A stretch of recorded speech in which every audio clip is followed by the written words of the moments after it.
The issue is the CEO of Todos Medical, Gerald Commissiong. So tell us, does implementing travel restrictions really curb the spread of COVID-19 and the Omicron variant? So, with respect to the spread of COVID-19, I think that obviously the cat's out of the bag in the US in general. We're not going to control that with travel restrictions. With respect to the Omicron variant, I think there's a degree of understanding that if you can limit the number of people coming in from those countries, you can potentially have delay the spread of the variant. With that said, the variant's here, and given that we're discovering it, looking backwards, it's quite clear that it's going to spread, and there's very little that can be done. So I think what we're trying to do now with these travel restrictions is to buy ourselves time to figure out really what to do. That's the objective. During this pandemic, we've been really focused on getting people vaccinated. But if we're concerned about how the virus spreads, should we just be focused on testing? Well, look, the testing infrastructure in the country is the biggest failure that we have. Mm. It's very difficult to be credible in saying we want to stop the virus when you don't test enough to be able to see the virus. And given that we know that a lot of people are asymptomatic, that are walking around with the virus who don't know it, if you're not out there testing people, just as a point of entry concern going into places, you're going to miss cases. And that is why we are where we are. So with regards to, trying to stop the spread, it's very clear testing, in our view, at Todos is the number one thing you can do, because that's when you can actually make a decision to quarantine or to isolate an individual based on something that's happening with them. When you're talking about general policy, what you can do, certainly vaccinations will help, but the question is help with what?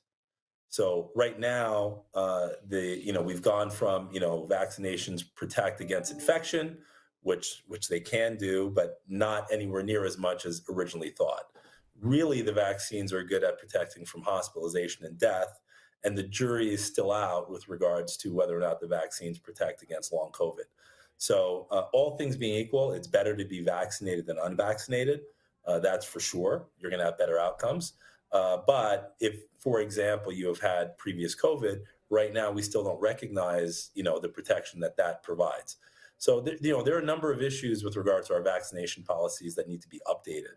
But vaccination is better than not vaccination, that's for sure. If you want to stop the spread, testing is the number one thing you can do to actually stop and isolate people who are spreading the virus.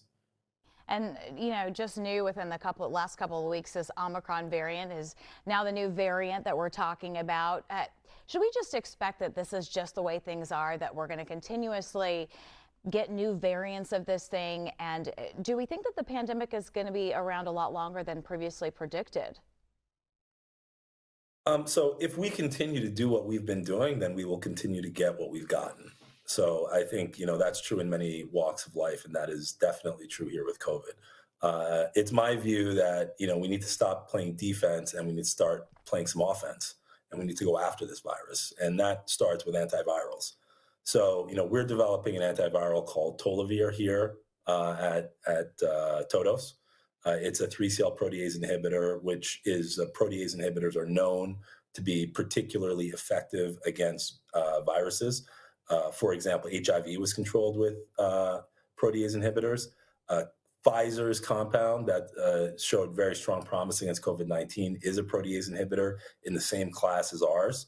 And we believe that's the right track. So, yes, there's going to continue to be variants. It's undeniable, given the fact that there's tremendous vaccine inequity, that many people in parts of the world who already had health problems with regards to immunocompromise are now being further subjected to lack of vaccines and lack of treatments to treat a secondary virus. And it is believed that the Omicron virus occurred in someone who was immunocompromised, whose virus is allowed to continue to mutate over and over.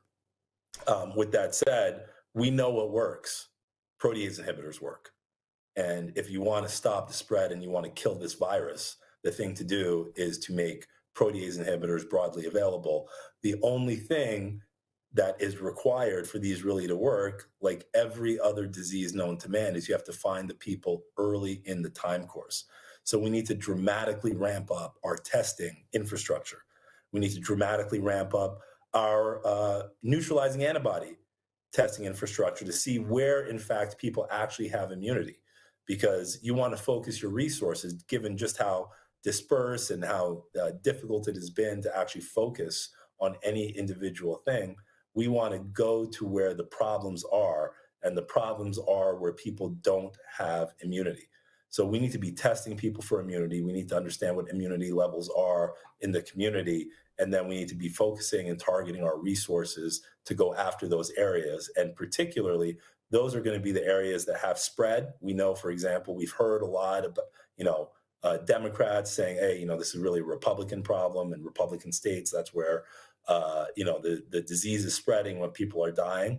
That may be true. And guess what? So we need to be testing in those areas, and we need to be putting additional effort into antivirals such as monoclonal antibodies, and now with the new antivirals such as the antivirals. We saw in Florida that deploying those monoclonal antibodies had a big impact on hospitalizations and death.